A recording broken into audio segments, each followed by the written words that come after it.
भारत और अन्य देशों पर टैरिफ लगाने वाले अमेरिकी राष्ट्रपति डोनाल्ड ट्रंप विवादों के घेरे में नजर आ रहे हैं। जी हां, अपने ही टैरिफ फैसले को लेकर डोनाल्ड ट्रंप को आलोचनाओं का सामना करना पड़ रहा है, जिसके डर से ट्रंप ने एक बड़ा बयान दिया है। उन्होंने अपने व्हाइट हाउस में एक रेडियो शो के दौरान टैरिफ से लेकर विदेश नीति के मुद्दे पर कहा, अगर अमेरिका सुप्रीम कोर्ट में टैरिफ मामले में हार जाता है तो फिर उसे यूरोपीय संघ, जापान और दक्षिण कोरिया समेत अन्य देशों के साथ अपने द्वारा किए गए व्यापार समझौते को रद्द करना पड़ेगा, जिससे अमेरिका को भारी भरकम नुकसान का सामना करना पड़ सकता है।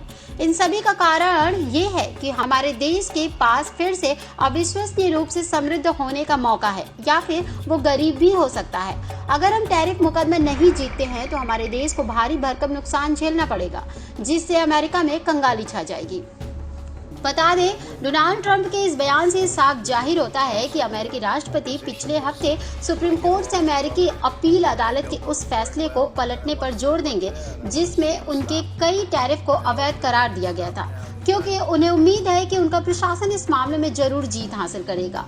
हद तो तब हो गई जब अमेरिकी राष्ट्रपति डोनाल्ड ट्रंप ने ये कह दिया कि हमने यूरोपीय संघ के साथ एक समझौता किया है, जिसके तहत वे हमें लगभग $1 ट्रिलियन का भुगतान कर रहे हैं और सभी देश इस समझौते से खुश है। ये सभी सौदे फाइनल हो चुके हैं। हालांकि अगर निचली अदालत के फैसले को अमेरिकी सुप्रीम कोर्ट बरकरार रखता है तो ट्रंप सरकार को न चाहकर भी अपने सभी समझौते को रद्द करना होगा।